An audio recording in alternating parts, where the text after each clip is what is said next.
Hello again. So another question becomes, what is an absolute value equation? Okay? And an absolute value equation for us will be an equation of the form like this, okay? Where you have an absolute value, okay, with some expression in x for our beginning examples, or some other variable or other variables, like it could be an expression in y, or it could be an expression in multiple variables, but we're going to start with just simple examples first, okay? Where c is some constant, okay? And it goes without saying, but I'm going to say it anyway because, repetition is golden, that a solution of an absolute value equation, if it exists, is any value or values of x which make the equation true, okay?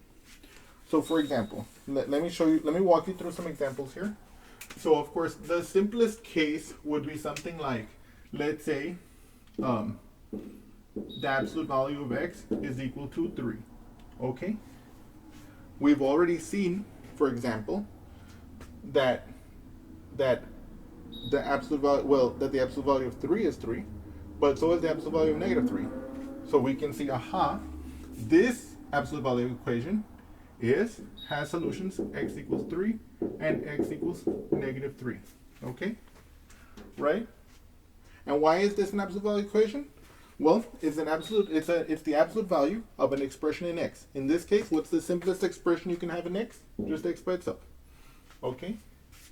We could also have an example like the absolute value of x is equal to 0. Okay? We've already seen that the absolute value of 0 is 0. Right? And so the absolute value of x equals 0 has solution x equals 0. Okay? And in fact, that's the only solution for this equation, for this absolute value equation. And then also, what about something like this? The absolute value of x equals negative 3. This is an interesting one.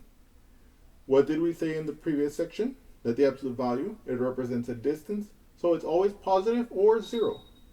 This is a case of an absolute value equation where we'll have no solution, okay?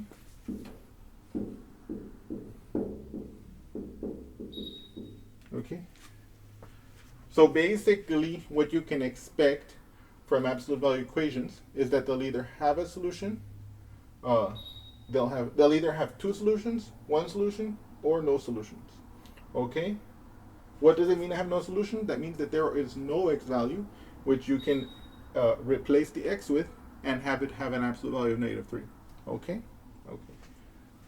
And look, it might be premature here, but like later on we're going to talk about this more carefully. The real reason behind this, okay, has to do with the geometry of the situation. This absolute value of x, now here, if what I'm about to say is Greek to you, that's okay. We're gonna get to this later, okay? But I just want to preface to you that there is a geometric reasoning for these situations. If I have something like this, the absolute value, you will see later, can be written as a v, like this. That's how its graph is going to look roughly. And we're going to talk about that more precisely later. And a situation like this occurs when a constant value can be graphed as a horizontal line, okay? So we're going to have a situation like this, and those two solutions will be the x coordinates of these 2 points, okay? When we have something like this, that's going to correspond to the absolute value touching the graph right there at the corner, okay? And a situation like this will be where the absolute value of the graph will not touch the horizontal line corresponding to the value on the right hand side, okay? So this will be the situation: no solution, one solution, two solutions. And of course this we're going to talk later about in more detail so we can actually see that, okay? But I just wanted to show you that there was some geometric reasoning behind this as well. Okay, now, okay, let me get rid of that. And now, before we end this, of course, I do want to give you a few more interesting examples, okay?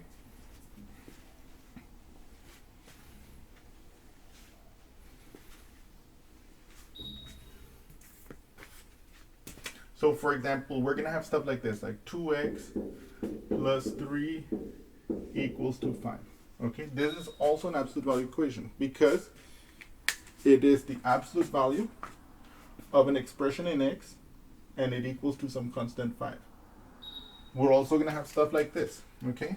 What if I have the absolute value of like x squared plus 3x plus 1 equals to, let's say, 7, okay?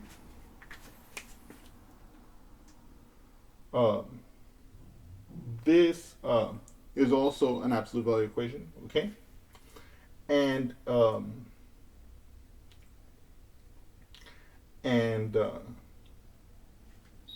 because it's an expression in x, and it's the absolute value of an expression in x, and it equals to some constant, okay?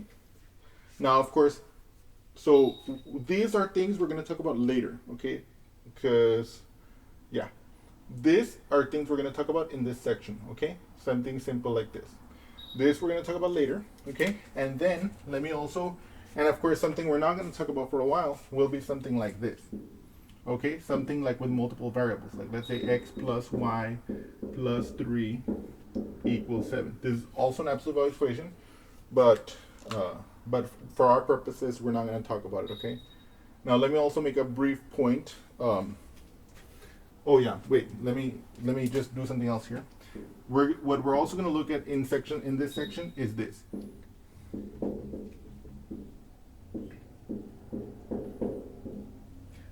Examples like this. This will also be the kind of absolute value equations we're going to deal with here. Now, although this may not look like an absolute value equation because it's not in this form, okay, where it's an absolute value of an expression in x equals to some constant, using algebraic manipulations, we will see that this can be brought into that form. And so therefore, this is an absolute value equation, and this is the kind of example, this example and this example are the kind of examples we'll look at in this section. And just as a brief remark, I want to point out that if you notice, when I was talking about the 3 different cases, the 2 solutions, the 1 solution, and the 0 solution, I drew it as a horizontal line with the absolute value drawn as a V. Now you're going to see that, for example, I was operating under certain assumptions that I didn't state explicitly, but I want to make them explicit here. And that is, it'll be for cases like this, where the expression inside is linear and where it's equal to a constant. For expressions that are not linear, like polynomial like this, inside of the absolute value, or other cases, there may be more than 2 solutions, okay?